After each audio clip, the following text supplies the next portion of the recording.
Hello friends, स्वागत है आपका अपने यूट्यूब चैनल एजुकेशन लॉकर में।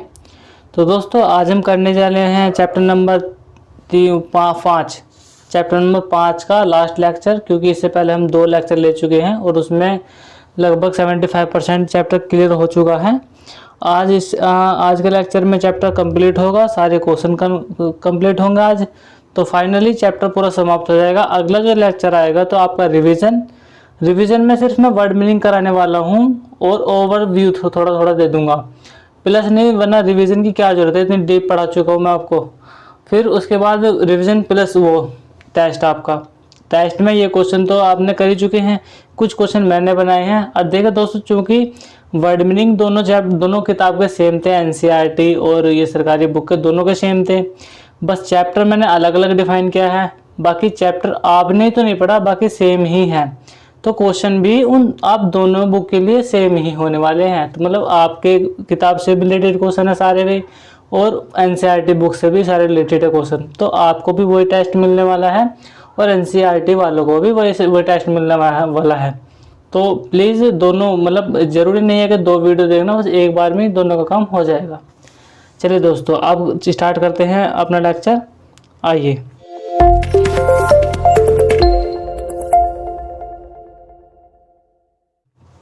तो कल हम पढ़ चुके थे यहाँ पर कपास के बीज से बिलोने का तेल निकालना।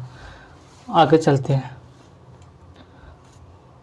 आज पढ़ते हैं। आपकी बुक में दिखाई दे रहा होगा बीटी कपास। बीटी कपास क्या है भाई? कपास तो हमने पढ़ रखा है। कपास क्या है? रुई प्राप्त होती है, कपास का एक खेती होती है। तो बीटी कपास किसे कहते हैं? पिछले 3 दशकों में, 1 दशक का मतलब है 10 साल, अगर यदि मैं कहूँ 1 दशक में तो 10 साल पहले, पिछले 2 दशक में तो 20 साल, पिछले 3 दशक में 30 साल, यानी कि पिछले 3 साल में विज्ञान की आधुनिक तकनीकी जैव प्रौद्योगिकी द्वारा कपास की एक ऐसी प्रजाति विकसित की गई है, यानी कि बीज का आपस में जीन एडिटिंग करने के बाद एक नई तकनीकी वो करी गई है, मतलब प्रजाति कि हाँ, जो भी कपास का ही एक प्रकार का बीज है या एक प्रकार का पौधा है, की गई है, जिसे बीटी कपास कहा जाता है। ठीक है, इस कपास में पौधों में सैकड़ों टॉक्सिन उत्पन्न करने की क्षमता है। मतलब इसमें क्या है कि तुम एक पेड़ से मात्र 4-5 गोले प्राप्त कर सकते हो, चलो 100 जितने भी ले सकते हो। मैं एक एग्जांपल दे रहा हूँ, देखा मैंने भी नहीं है पेड़, चलो मान लो कि हम एक पेड़ से 5 गोले प्राप्त करते हैं रुई के, तो इस बीटी कपास के पेड़ में इतनी क्षमता है कि एक पेड़ से कम से कम 25 गोले प्राप्त होंगे। तो आपको क्या फ़ायदा हुआ कि यार, कहाँ तो एक पेड़ से 5 मिल लेते, कहाँ एक पेड़ से 25 मिल रहे हैं, तो क्या मतलब हमें कुछ फ़ायदा ही मिला उस चीज़ से? 5 की जगह 25 एक ही पेड़ से मात्र, तो उत्पादन बहुत ज़्यादा हो गया, एक खेत से ही काफ़ी सारी रुई प्राप्त होगी। तो इस तरीके से टॉक्सिन, मतलब कई सैकड़ों टॉक्सिन उत्पन्न करने की क्षमता है, जिसके कारण फसलों को कीट पतंगे से रक्षा होती है। क्या होता है इसमें खास बात यह है कि इस पे कीट पतंगे नहीं लगते।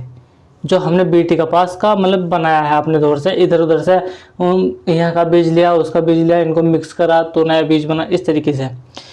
देसी कपास की तुलना में इसे न केवल कपास की उत्पादकता बढ़ी है, बल्कि इसकी गुणवत्ता भी अधिक होती है। मतलब देसी कपास जिस पर मतलब 5 फूल लग रहे थे, उसके मुकाबले इसकी क्वांटिटी, गुणवत्ता जो कहते हैं ना कि क्वालिटी कैसी है, A नंबर क्वालिटी तो बड़ी है, और प्लस इसकी उत्पादक क्षमता मतलब बड़ी भी है। तो मतलब 5 फूल से 25 हो गए उत्पादन क्षमता। 5 फूल में अगर रुई थोड़ी वैसी है बेकार सी, यहाँ देखो रुई 1 नंबर की है, तो क्वालिटी भी बढ़िया है, क्वांटिटी भी बढ़िया है। भारत में पिछले लगभग 15 वर्षों से, यानी कि 15 साल से कई राज्यों में बीटी कपास की खेती हो रही है, जिनमें गुजरात, महाराष्ट्र और आंध्र प्रदेश ये प्रमुख है।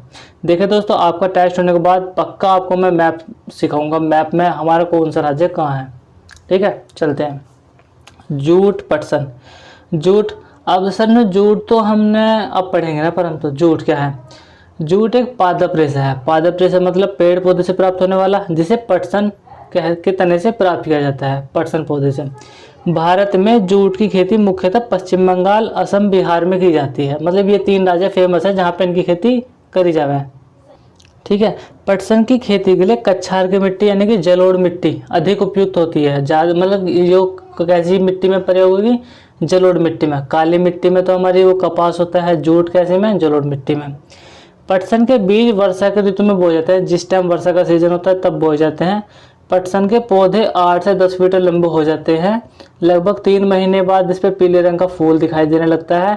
सामान्यतः पटसन की फसल को पुष्पन अवस्था में काट लेते हैं, मतलब जैसे ही फूल दिखाई दिया तो तुम उसी नु कहा अब जो है ना इससे अच्छा वो प्राप्त होगा फल, तो एक काम करो, इसे अभी काट लो। जैसे कि तुम्हें एग्जांपल दूं, जैसे कटहल का पेड़ है भाई, कटहल हम कच्ची खाते हैं, जब पक जाती है तो मान लो पीली पीली पड़ जाती है, तो हम क्या फ़ायदेमंद है, हमारे कच्चे भी फायदेमंद, तो हम इसे कच्ची काट लेते हैं। इसी प्रकार से पटसन का फूल आया तो फल भी आएगा, लेकिन जब फल लग जाएगा तो वो हमारे काम का नहीं रहने का, तो इसलिए हम इसे फूल की अवस्था में काट लेते हैं, क्योंकि इसी अवस्था में ही पटसन के तने से लचीले व मजबूत जूट के रेशे प्राप्त किए जाते हैं। इस सिचुएशन में ही उस पेड़ से हमें क्या प्राप्त होगा, लचीले, लचकीले और मजबूत रेशे प्राप्त होंगे। अधिक समय हो जाने पर पटसन के तने दृढ़ हो जाते हैं, तकड़े हो जाए, कैडे से हो जाए हैं, और उससे जूट से रेशे निकालना बहुत कठिन हो जाता है। कि जैसे कि एक प्रकार से मैं कहूँ तो झाड़ू की सी मतलब झाड़ू है, झाड़ू तुमने सुना है ना, जिससे सकेरते हैं घर में, बुहारी भी कहते हैं, तो उसको अगर मैं बिल्कुल टाइट बांधूँ तो एक एक सीख निकालनी भारी पड़ जाएगी, अगर ढीली बांध दूँ तो एक एक सीख निकालनी आसान है। तो इसी प्रकार से जो लट्ठा है, जो जूट का जो लट्ठा है, इसमें जब रेशे निकाले जाते हैं तो अगर ये बिल्कुल तकड़ा हो गया, बिल्कुल टाइट हो गया, दृढ़ हो गया, तो क्या हो, कठोर हो गया, तो इसमें से रेशे निकालने भारी पड़ जाएंगे, यानी कठिनाई होगी। अगर ये मुलायम है, सॉफ्ट है, तो रेशे निकालना आसानी हो जाएंगी। तो चूंकि कठोर ना हो जाए इसलिए से पहले ही काट लेते हैं। चलिए आगे चलते हैं। क्या आपने पटसन पादप के तने से जूट के रेशे को निकाल अलग करके देखा है? अगर किसी ने देखा हो तो भाई कमेंट करें, बाकी मैंने नहीं देखा है। देखिए, जो इसी में होता है ना, पश्चिम बंगाल, असम, बिहार में जो बच्चे होंगे उन्होंने जरूर देखा होगा।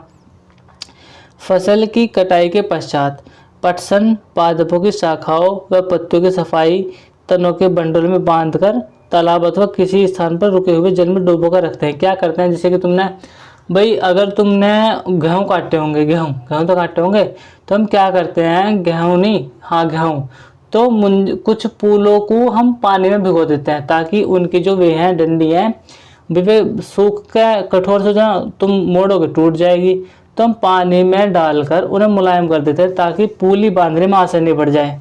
क्यों, मतलब इसलिए तो करते हैं ताकि वो मुलायम हो जाए। बिल्कुल सेम प्रोसेस इसका है, हम इसके तनों को काटते हैं, गट्ठर बनाते हैं, उसे पानी में डाल देते हैं ताकि वो मुलायम हो जाए, उससे आसानी पड़ जाएगी तने निकालने में। ठीक है, डुबो कर रखते हैं। 4-5 दिनों के बाद पौधों के मुलायम भाग गल जाते हैं और रेशे साफ साफ दिखाई देने लगते हैं। यह क्रिया जल में पाए जाने वाले जीवाणु द्वारा होती है, मतलब जल में जो बैक्टीरिया पाए जाते हैं वे करें इस काम को, इनसे क्रिया करके। यह प्रक्रिया पटसन की रेटिंग कहलाती है। क्या कहोगे, ने कहा भाई पटसन की रेटिंग कर रहे हैं आज हम, क्या करोगे, बस इसको पानी में डुबोना है, इसी क्या कहेंगे, पटसन की रेटिंग। देखिए पटसन का एक टहनी ये है, ठीक है। गले हुए पटसन से तने से हाथों से झटका देकर पीट देते हैं, तत्पश्चात जूट के तंतुओं को खींचकर निकाला जाता है। इस प्रकार प्राप्त जूट 6 से 8 फीट लंबा होता है। 8 फीट लंबा, देख रहे हो, इतना लंबा प्राप्त होता है। इस प्रकार हल्के पीले रंग के हों, चिकने तथा कपास के रेशों की तुलना में कुछ अधिक मजबूत हों। जैसे कपास के धागे बने हैं, रेशे बने, तंतु बने हैं, उनसे थोड़े तकड़े रहें, मजबूत रहें। जूट का उपयोग रस्सी, डलिया, बोरा, टाटपट्टी, दरी आदि बनाने में किया जाता है। आजकल जूट से बनी सजावट की अनेक सामग्री मिलती है, मतलब कई सारे सामान मिलते हैं जूट से बने हुए उसके। देखिए, सूती धागे की कताई। कताई का मतलब देखिए, वस्त्र बनाने से पहले कपास या जूट के तंतुओं को धागे में परिवर्तित किया जाता है। भाई कपड़ा बनाने से पहले धागा बनाना जरूरी है, तो तंतुओं को हम धागों में कन्वर्ट करेंगे। इस प्रक्रिया को समझने के लिए समय धागा बनाने का प्रयास करें। खुद एक धागा बनाने की कोशिश करें। धागा क्या बनाना, रुई लेनी है आपको, बहुत धीरे धीरे, बहुत ही बारीकी से उसको स्क्रॉल करना है, धागा बन जाएगा। देखिए बेकार है, बेमतलब की टाइम खराब करने वाली चीज़ें हैं। धागा बनाना हमें थोड़ा ना बनाना, हमें कपड़े बनाने हैं। बाकी क्या करते हैं, रेशे से धागा बनाने में रुई के एक पुंज को रेशे को खींच कर काटते हैं। ऐसा करने से रेशा पास आ जाते हैं और धागा बन जाता है। इस प्रक्रिया को कताई कहते हैं। बस तुम्हें याद होना चाहिए कि तंतु से धागा बनाने की प्रक्रिया क्या होती है, कताई कहलाती है। क्या? कताई। यही क्वेश्चन है। तंतु से धागा बनाने की प्रक्रिया कताई, और जूट से मतलब जो तनों से जूट निकालने की प्रक्रिया रेटिंग। चलिए आगे चलते हैं। कताई के लिए एक सरल युक्ति हस्त तकवा का उपयोग किया जाता है। मतलब हस्त तकवा का मतलब है जो हाथ से चलने वाला तकवा है, उसका प्रयोग करा जाता है। इसे क्या कहते हैं? इसे तकली कहते हैं। हाथ से प्रचलित कताई में उपयोग आने वाली एक अन्य युक्ति चरखा भी है। मतलब एक दूसरी मशीन भी है चरखा। युक्ति का मतलब चरखा। वृत्त पैमाने यानी कि बड़े तौर पर देखे जाए, बड़े पैमाने पर धागों की कताई मशीनों की सहायता से की जाती है। अगर बड़े फैक्ट्री है तो वहाँ पे मशीन लगानी जरूरी है, हाथों से थोड़ी ना। वर्करों को कितनी सैलरी देंगे, इतना का तो प्रॉफिट भी नहीं है। कताई के पश्चात धागों को रील में लपेटा जाता है। कताई के करने के बाद क्या कर रहा है? धागों को रील में लपेट लिया जाता है। देखिए चरखा है और तकली ये है, तो मैं ऐसा लग रहा होगा कि छतरी की डंडी। ये आपको मॉडर्न हिस्ट्री का पार्ट है। ये हम मतलब कि आपको मैं भ्रमित नहीं करना चाहता, क्योंकि ये अपने आप में एक अलग पॉइंट है। जब इसे समझाऊंगा तो बाद में काफ़ी टाइम लग जाएगा, इसलिए इसे छोड़ देते हैं अभी के लिए। आगे चलते हैं। धागों से वस्त्र। धागे से वस्त्र बनाने की कई विधियां हैं, उनमें प्रमुख है बुनाई और बंधाई। बस मोस्ट इंपोर्टेंट है, धागे से कपड़ा बनाने की कितने तरीके हैं? एक तो बुनाई है और एक बंधाई है, 2 तरीके हैं। ठीक है, बुनाई क्या है? इन दोनों में क्या अंतर है? बुनाई में क्या है? मोटा सूती कपड़ा, दरी, जूट का बोरा, चटाई को ध्यान से देखिए। क्या आपको कोई समानता दिखाई देती है? हैंड लेस की सहायता से इनमें बुने आड़े व खड़े धागों पर ध्यान दीजिए।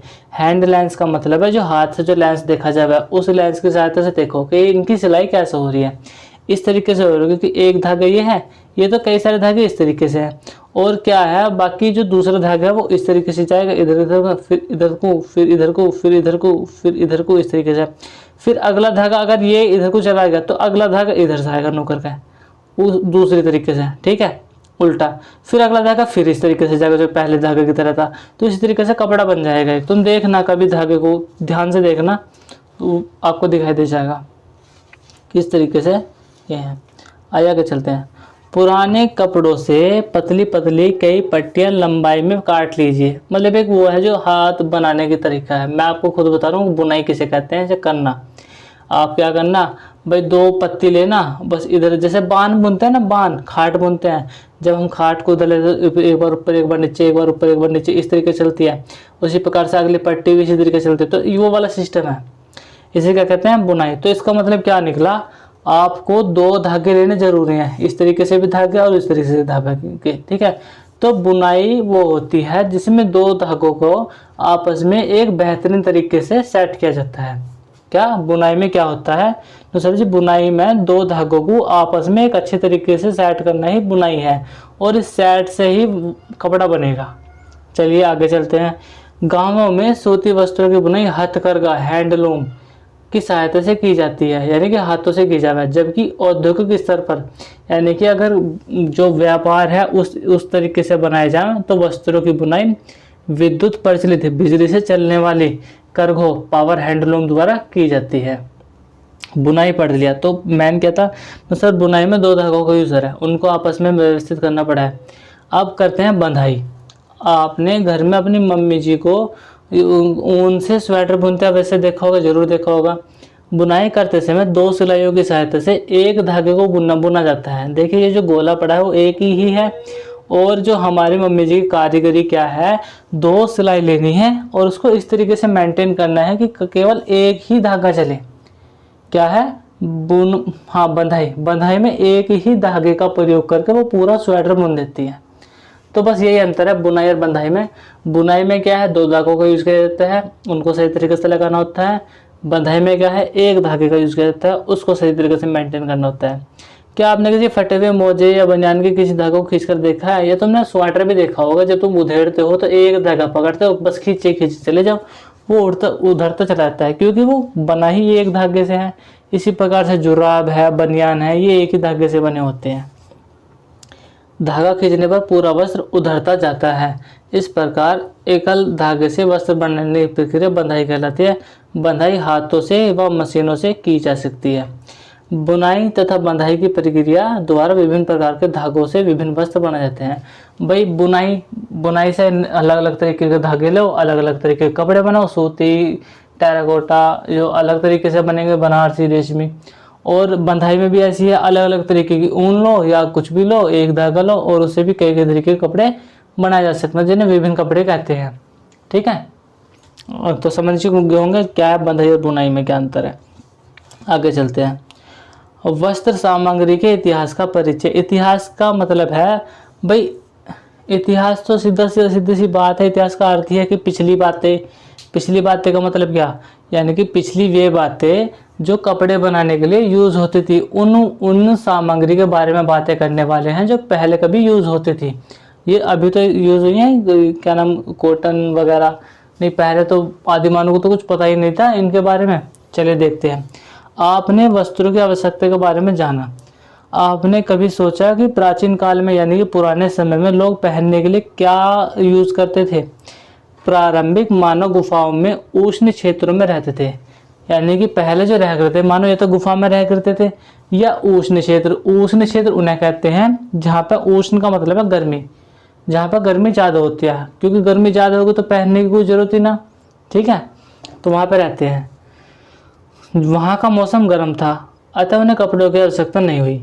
विकास के क्रम में जैसे आग की खोज हुई, मतलब जैसे आग के बारे में पता चला, तो मतलब उन्हें पता चला कि हम ठंड में भी गर्मी पैदा कर सकते हैं, तो वे ठंड में रहना स्टार्ट हो गए। अब वे सोच लगे कि परमानेंट आग तो जलानी मुश्किल है, तो कुछ अपने शरीर को ढकने के लिए चाहिए। तो उन्होंने विभिन्न वास स्थानों, जैसे ध्रुवीय है, ध्रुव का मतलब है बिल्कुल टॉप पे, पृथ्वी के टॉप पे, बताऊंगा आपको, ध्रुवीय, पर्वतीय, मरुस्थलीय या ठंडे क्षेत्रों में बसना स्टार्ट कर दिया। वह पेड़ों की पत्तियों, छाल या जंतुओं की खाल का प्रयोग शरीर को गर्म रखने के लिए करते थे। वे पहनते भी थे इन जंतुओं की खालों को शरीर को गर्म रखने के लिए। आगे चलते हैं। कालांतर में, कालांतर का मतलब है जो अभी हाल ही का, जो जैसे कि बीच का थोड़ा सा समय चेंज हुआ, तो कालांतर में मानव ने कृषि करना स्टार्ट कर दिया। भाई कृषि कार्य, काम, खेती बाड़ी करने लग गया हो, तो कर स्टार्ट कर दिया। जब उसने घासों को और पतली पतली टहनियों को बुनकर चटाई तथा डलिया बनाना सीख लिया, पेड़ों की लताओं यानी कि बेल तथा जंतुओं के ऊन तथा बालों को आपस में ऐठन देकर लंबी लड़ियाँ बनाना शुरू कर दिया। उसने क्या कर रहा था कि जैसे खेती करनी स्टार्ट करी, उसने ये काम भी स्टार्ट कर दिया, चटाई बनानी, है ना। तो वो मतलब विकसित होता चला गया। विकसित का मतलब है, विकासशील का मतलब कि अब वो डेवलप हो रहा, उसमें समझ आ रही है हल्की हल्की। ठीक है। आग भारतवासी। आग का मतलब है जो, बस जैसे कि हमने 3 जगह बांट रखा, पुराना, पिछला, थोड़ा और चला इतना, अब और चले इतना, अब इसके बाद अपने नहीं पे यहीं पे आ जाएंगे, जैसे कि आज हम जी रहे हैं। तो अब इससे पिछले की बात हो रही है, थोड़े से पिछले के समय की बात। आग भारतवासी रुई से बने वस्त्र पहनते थे जो गंगा नदी के निकटवर्ती क्षेत्रों में उगाई जाती थी। अच्छा, एक वो वाली बात है कि गंगा नदी के निकटवर्ती क्षेत्र में क्यों, क्योंकि देखो पानी है और वहाँ पर उस टाइम पर ट्यूबवेल वेल तो होंगे नहीं, पानी की है तो सिंचाई आसानी थी खेती करने के लिए, तो इसलिए वे नदी के किनारे ही बसा करते थे कि वहाँ पर खेती आराम से की जा सकती है, पानी साफ मिल जाएगा। ठीक, तो गंगा नदी के निकटवर्ती क्षेत्रों में उगाई जाती थी। अब देखो यहाँ पे तो गंगा नदी है भारत में, लेकिन अफ्रीका एक कॉन्टिनेंट है, महाद्वीप है, जहाँ पर नील नदी बह रहा है, नील नदी है, उसके किनारे किनारे फ्लैक्स की खेती होने के कारण वहाँ के रहने वाले लोग वस्त्रों को बनाने के लिए इसी प्राकृतिक तंतुओं का प्रयोग करते थे। तो वहाँ पर रुई का पता ना था उनके बारे में, लेकिन उनको वहाँ पर फ्लैक्स के बारे में पता था। फ्लैक्स देखा था हमने भी नहीं है, तो देखिए वहाँ पे फ्लैक्स का यूज़ करते थे अपने मतलब कपड़े बनाने के लिए, बुनाई करने के लिए वहाँ के लोग। ठीक है। कटाई व सिलाई का ज्ञान होने के कारण मानव अपने शरीर को वस्त्रों से विभिन्न ढंग से ढक लेता था। भाई कटाई और सिलाई जैसे उसको मतलब डेवलप होता चला गया, तो फिर वो उसने अपने अपने अकॉर्डिंग कपड़े बनाने स्टार्ट कर दिए कि मुझे हैट बनाना है, दस्ताने बनाने हैं, जो भी कुछ है वगैरह, पूरे शरीर की जैकेट बनानी है, इस प्रकार के कपड़े बनाने उसने स्टार्ट कर दिए थे। आगे चलते हैं। खत्म। देखिए, सिलाई की सुई के आविष्कार के साथ मानव ने वस्त्रों की सिलाई करके पहनने के लिए कपड़े तैयार किए। जैसे ही सिलाई की सुई के बारे में पता चला कि हाँ यार ये ऐसे बननी है, इसका भी यूज़ है इस तरीके से, तो उसने सिलाई करके कपड़े पहनने स्टार्ट कर दिए। किसने? मानव ने। इस प्रकार सिले कपड़ों में बहुत सी विभिन्नताएं आ गई, मतलब किसी ने किस तरीके से सिलाई करी, दूसरे व्यक्ति ने किस तरीके से सिलाई करी, तो नए नए कपड़े बन बनकर तैयार हुए।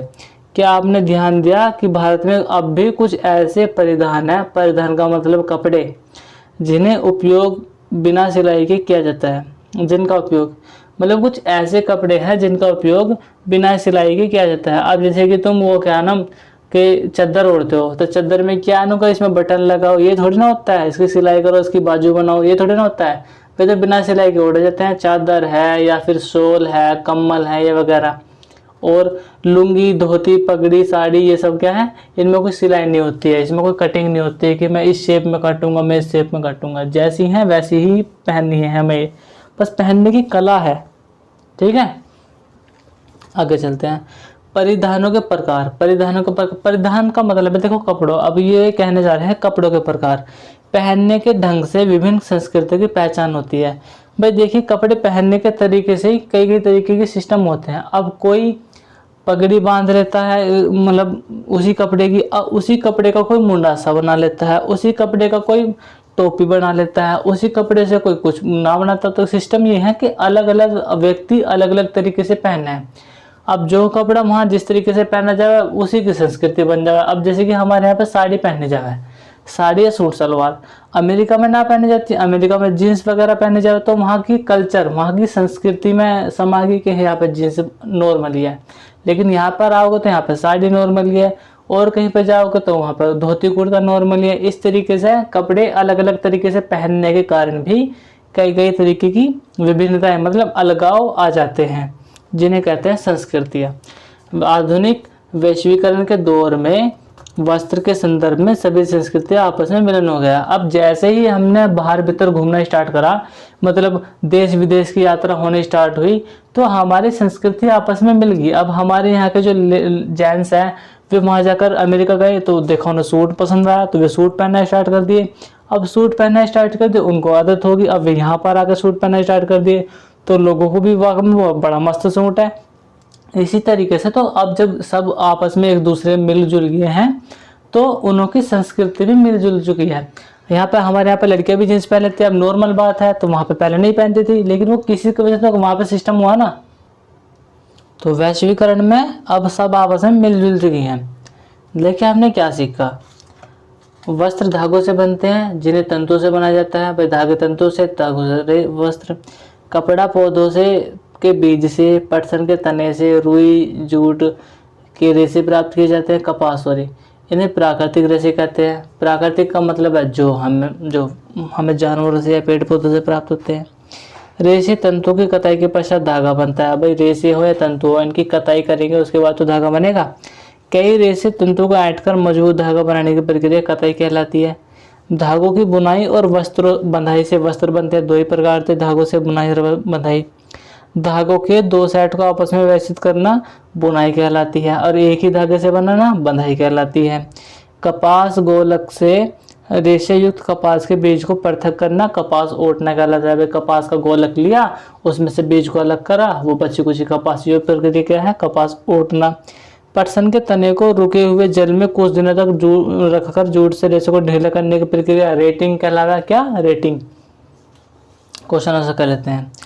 अरे यार चलो ठीक है, आपको दिखाई नहीं देगा। ऊन प्राप्त नहीं होती वैसे सब भेड़ के बाल से, याक के बाल से, ऊँट के बाल से, लंगूर के बाल से।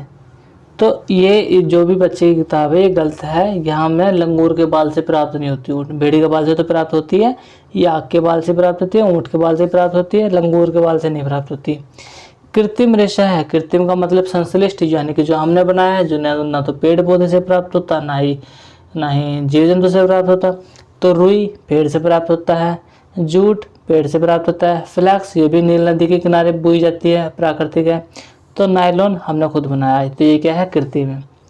कपास द्वारा निर्मित सामग्री है, मतलब कपास के द्वारा यानी कपास की सहायता से जो नई चीज बनाई जाती है वो कौन सी है, डलिया, रस्सी, कागज, बोरा। कागज बनाया जाता है, ठीक है।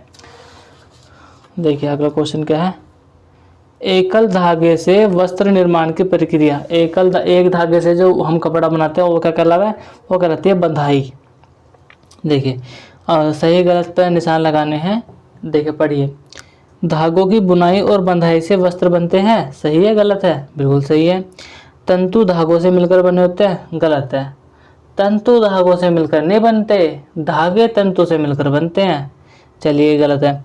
जूट प्राप्त करने के लिए पटसन की फसल को पुष्पन अवस्था में काटते हैं, यानी कि जैसे उससे फूल आ जाएगा उसे काट लेंगे, सही बात है सर। रेशम कीट से कोकून से रेशम का धागा प्राप्त हो जाता है। देखिए रेशम कीट के बारे में आपने पढ़ा नहीं है, लेकिन चैप्टर आएगा या तो 7th क्लास में है या फिर 6th क्लास में आगे है, उसको मैं डिटेल पढ़ाऊंगा बिल्कुल, तो उसमें पढ़ने के लिए मिलेगा। फिलहाल आप याद कर लो कि रेशम का जो है जो उत्पादन होता है वो रेशम कीट कोकून से प्राप्त होता है, तो ये सही कह रहे हैं। कपास की खेती के लिए बलुई मिट्टी प्रयोग होता है, सॉरी कपास की खेती के लिए सर काली मिट्टी प्रयोग होती है। बलुई मिट्टी क्या करेंगे, काली मिट्टी होती है। रिक्त स्थानों की पूर्ति करनी है, क्या है? पादप रेशे, भाई पादप रेशे यानी कि पेड़ पौधों से प्राप्त होते हैं, तो रुई है और जूट है, ठीक है। दो रेशे जो जंतु रेशे हैं, दो ऊन है और क्या है, ऊन और क्या था, ऊन था यार, एक और था, मैं भूल रहा हूँ, आप लिखना। कपास के बीज से क्या प्राप्त होता है? कपास के बीज से रुई प्राप्त होती है। और के तने से जूट के रेशे प्राप्त होता है, तो क्या जूट के तने से क्या कौन सा पटसन के तना, तो पटसन पेड़ था, पटसन के तने से जूट के रेशे प्राप्त होते हैं। चलिए अब हम इस पर जो है क्या नाम मिलान करेंगे, मैचिंग करेंगे। मैचिंग में क्या है, पानी में पटसन के तने को गलाने क्या कहलाता है? रेटिंग कहलाता है सर, हाँ जी। कपास के गोलकों से कपास के बीज को निकालने का कहलाता है सर ओटना। ओटना कहाँ पे, कपास ओटना, ये दो धागों की सहायता से वस्त्र बनाने के, दो धागों से बुनाई मतलब तो बुनाई है। तंतु के धागे से, तंतु से धागों को बनाने का कहलाता है कताई, क्या है कताई, तकली की सहायता से बनाया था। एकल धागे से वस्त्र बनाने की प्रक्रिया बंधाई कहलाती है। हाँ, और दूसरा जो था ना, क्या नाम, जो जंतु रेशे था, एक तो ऊन था, एक था रेशम। रेशम कीट से प्राप्त हो गया ना, तो जंतु हो गया। देखिए निम्नलिखित रेशों को पादप जंतु तथा संश्लेषित रेशों में बांटे, यानी कि जो कृत्रिम में वे अलग लिखी है, जो पादप में वे अलग लिखी है, जो जंतु है वे अलग लिख रहे हैं। तो पादप कौन कौन से जो पेड़ पौधे से प्राप्त हुए हैं, जूट और रुई और फ्लैक्स। और क्या नाम जंतु रेशे, ऊन और रेशम, और जो है संश्लेषित रेशे नायलॉन पॉलिएस्टर। जूट रुई तथा जूट पादपों को किन भागों से प्राप्त होता है? भाई जो पौधा है रुई का, वो हमें रुई कहाँ से मिला? जड़ से, पत्तियों से, तने से, या फूल से, या फल से? फल से प्राप्त होती है रुई। तो जूट सर तने से प्राप्त होता है। तो अगला क्वेश्चन देखते हैं। पटसन के तने से जूट के रेशे को किस प्रकार पृथक किया जाता है? पृथक का मतलब अलग करना। भाई उसके तने से जूट के रेशे कैसे निकाले जाए? तो सर उनका जो गट्ठर बना हुआ है उनको पानी में 2-3 दिन के लिए डाल दे हुए हैं, जब वे मुलायम हो जाए तो सर रेशे निकाल लेंगे। रेटिंग क्या नाम है इसके लिए को, तो कहेंगे कि पटसन के तने से जूट निकालने की प्रक्रिया रेटिंग है। रेटिंग की तरीके से निकालते हैं। अब जो क्वेश्चन नंबर 8 है, रेशम से धागा बनाते समय इसकी कताई करना क्यों आवश्यक है? ताकि धागा मतलब मजबूत बने, है क्या नहीं? अगर वो बस उनका नई तंतु से इकट्ठा करना बेकार है, बस धागा बनाने को मजबूत मिलेगा ना। अगला क्वेश्चन है 9, कपास से सूती वस्त्र बनाने में प्रयुक्त प्रक्रमों को लिखिए। मतलब कपास से जो सूती वस्त्र बनाना है उसका पैटर्न क्या? सबसे पहले कपास को उगाएंगे, उसके बाद उसे ओटेंगे, कपास ओटना, फिर तंतु प्राप्त होंगे, तंतु को कताई करेंगे, धागा बनेगा, धागों से बंधाई या बुनाई के तरीके से वो हो जाएगा क्या नाम, कपास बन जाएगा। देखिए ये रहा, इसमें नहीं है, इसमें है नहीं है, इसमें नहीं दे रखा, वरना ग्राफ इस तरीके से है कि पहले यहाँ पे क्या कपास, फिर एरो, यहाँ पे क्या होगा कपास ओटना, ओट लिया, फिर क्या बनेगा तंतु, तंतु तंतु, फिर एरो, तंतु से क्या कताई करी, कताई करके क्या बना धागा, धागा, फिर धागा से क्या बनेगा भाई, एक तो मतलब बुनाई हो गया, एक बंधाई हो गया, तो भी वस्त्र बनेगा, तो भी वस्त्र बनेगा, तो बुनाई बंधाई से वस्त्र बन जाएगा। अगला क्वेश्चन, कपास तथा जूट के रेशों को दो दो उपयोग लिखिए। भाई दो दो उपयोग क्या, कपास से तो हमारा रुई बनती है और उसे धाग क्या नाम कपड़े बनते हैं, जैकेट बनती हैं जिनसे गर्मी नहीं लगती, और जूट से क्या बनते हैं, बोरा और रस्सी, बस। तो दोस्तों आपका चैप्टर समाप्त हो चुका है। अब हम नेक्स्ट लेक्चर में इसके कुछ क्वेश्चन आंसर करने वाले हैं। आप कर ही चुके हैं, वैसे तो बहुत ही आसान से चैप्टर था, और इसमें 1% भी अगर आपको कोई दिक्कत आती है तो प्लीज़ कमेंट बॉक्स में लिख दीजिएगा, मैं उसका रिप्लाई ज़रूर करूँगा। वेट करता हूँ आपके कमेंट का, क्योंकि लगता नहीं कि कोई दिक्कत रहेगी होगी, फिर भी अगर रह जाती है तो प्लीज़ ज़रूर उसे डिस्कस अभी कर लीजिएगा। चलिए आज के लिए बस इतना ही। Thank you very much. Take care, all the best, bye bye, take care.